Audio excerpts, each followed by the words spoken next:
menyembelih hewan itu tidak wajib membaca basmalah.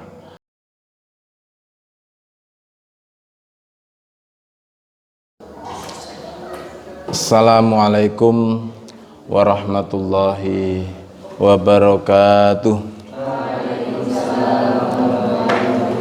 Bismillah, alhamdulillah, wassalatu wassalamu ala rasulillah Sayyidina Maulana Muhammadin sallallahu alaihi wasallam abdillah wa ala alihi wa ashabihi wa mawalah amma ba'dah. Pemirsa yang budiman dimanapun Anda berada, kami Anwar Fanani,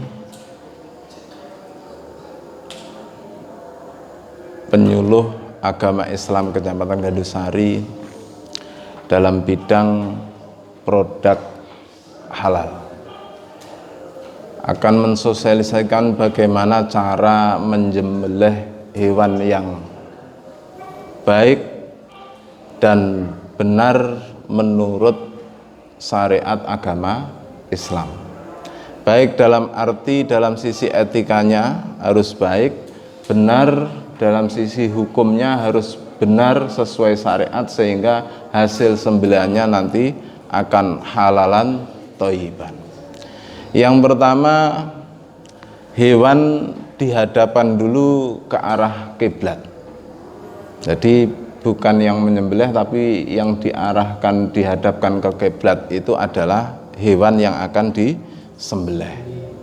Yang kedua, siapkan pisau yang tajam biar mempercepat putusnya titik-titik yang harus dipotong, sehingga tidak akan menyiksa hewan yang akan kita sembelih. Setelah hewan kita hadapkan ke arah kiblat, pisau yang tajam sudah kita siapkan, maka kita harus tahu otot mana saja yang wajib diputus ketika kita menyembelih. Dalam aturan syariat kita ada dua otot yang harus kita wajib kita putus. Yang pertama adalah hulkum, jalan makanan dan minuman. Yang kedua adalah mari, jalan nafas. Ini dua-duanya harus dipotong. Sedangkan otot iring bagian leher pinggir sebelah kiri dan kanan, istilah dalam kitabnya adalah wadajain, itu hukumnya adalah sunnah, karena itu bisa memfungsikan mempercepat matinya hewan yang kita sembelih. Kalau tidak dipotong sebenarnya tidak apa-apa, tapi itu sunnahnya dipotong supaya hewan cepat mati, tidak terlalu lama sehingga menyiksa hewan yang kita sembelih. Nah, setelah kita tahu mana saja yang harus kita potong, maka pisau ini kita tempatkan atau kita letakkan pada tempat yang mau kita potong. Dan hulkum serta mari ini batasnya adalah ini jakunnya hewan. Kalau kambing atau sapi ini ada jakun, jangan sampai di atas jakun. Kalau di atas jakun ini tidak ada marik dan hulkumnya, nanti salah penyembelihannya. Harus di bawah hulkun, jakun ini, wong lanang enek jakun ini. Nah, di bawah ini baru betul dipotong. Nah, setelah kita potong, jangan kita tergesa-gesa melepas pisau dari leher hewan yang kita potong. Kita teliti dulu, kita lihat apakah benar-benar jalan makan, minum, dan jalan nafas ini sudah terpotong betul.